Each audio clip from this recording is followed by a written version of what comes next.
ನಮಸ್ಕಾರ. ನಿಮಗೆಲ್ಲರಿಗೂ ಗೊತ್ತಿರೋ ಹಾಗೆ ಈ ಹೈಪೋಥೈರಾಯ್ಡಿಸಮ್ ಪೇಷಂಟಲ್ಲಿ ವೇಟ್ ಗೇನ್ ತುಂಬ ಕಾಮನ್ ಆಗಿ ನಾವು ನೋಡ್ತೀವಿ. ಯಾವಾಗಲೂ weight gain is the major concern hypothyroidism ಪೇಷಂಟ್ಗೆ. ಯಾಕಾಗುತ್ತಪ್ಪ ಈ ವೇಟ್ ಗೇನ್ ಅಂತಂದರೆ, ಈ ಥೈರಾಯ್ಡ್ ಗ್ಲ್ಯಾಂಡ್ ನಮ್ಮ ದೇಹದಲ್ಲಿ ಮೆಟಬಾಲಿಸಮ್ ಕೆಲಸನ ಮಾಡುತ್ತೆ. ಹಂಗಂತಂದರೆ ಪಾಚನ ಕೆಲಸವನ್ನು ಅದು ಮಾಡುತ್ತೆ. ಯಾವಾಗ ಈ ಥೈರಾಯ್ಡ್ ಹಾರ್ಮೋನ್ ಪ್ರಾಪರ್ ಆಗಿ ಸೆಕ್ರೀಟ್ ಆಗ್ತಾ ಇಲ್ಲ, ಕಡಿಮೆ ಸೆಕ್ರೀಟ್ ಆಗುತ್ತೆ, ಆವಾಗ ಈ ಹೈಪೋಥೈರಾಯ್ಡಿಸಮ್ ನಮಗೆ ಬರುತ್ತೆ. ಸೊ ಅವಾಗೇನಾಗುತ್ತಂದರೆ ನಿಮ್ಮ ಪಚನ ಕ್ರಿಯೆ ಅಂದರೆ ಈ ಮೆಟಬಾಲಿಸಮ್ ರೇಟ್ ಎಲ್ಲ ಕಡಿಮೆ ಆಗಿರುತ್ತೆ.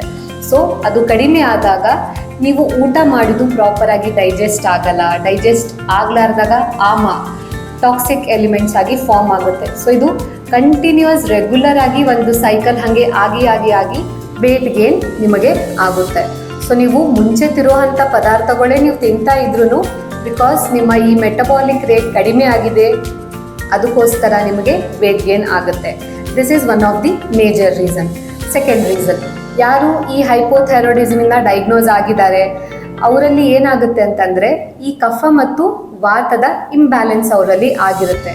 ಇವನ್ ಅವ್ರು ಡಯಾಗ್ನೋಸ್ ಆದಮೇಲೂ ಕೂಡ ಕಫ ಇರುವಂಥ ಪದಾರ್ಥಗಳು, for example more of milk products, ತುಂಬ ಚೀಸ್ ಪದಾರ್ಥಗಳು, ತುಂಬ ಆಯಿಲಿ ಪದಾರ್ಥಗಳು, ತುಂಬ ಡೀಪ್ ಫ್ರೈಡ್ ಫುಡ್ಸು, ಇಲ್ಲ ತುಂಬ ಆಚೆ ಪದಾರ್ಥಗಳೆಲ್ಲ ತುಂಬ ತಿಂತಿದ್ದಾರೆ ಅಂತಂದರೆ ಇದು ಕೂಡ ವೇಟ್ ಗೇನಿಗೆ ಕಾರಣವಾಗುತ್ತೆ.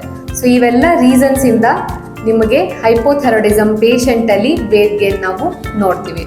ಸೊ ಈ ಥರದ ಹೆಚ್ಚಿನ ಮಾಹಿತಿಗಾಗಿ ನಮ್ಮ ಪೇಜನ್ನು ನೀವು ಫಾಲೋ ಮಾಡಿ. Thank you.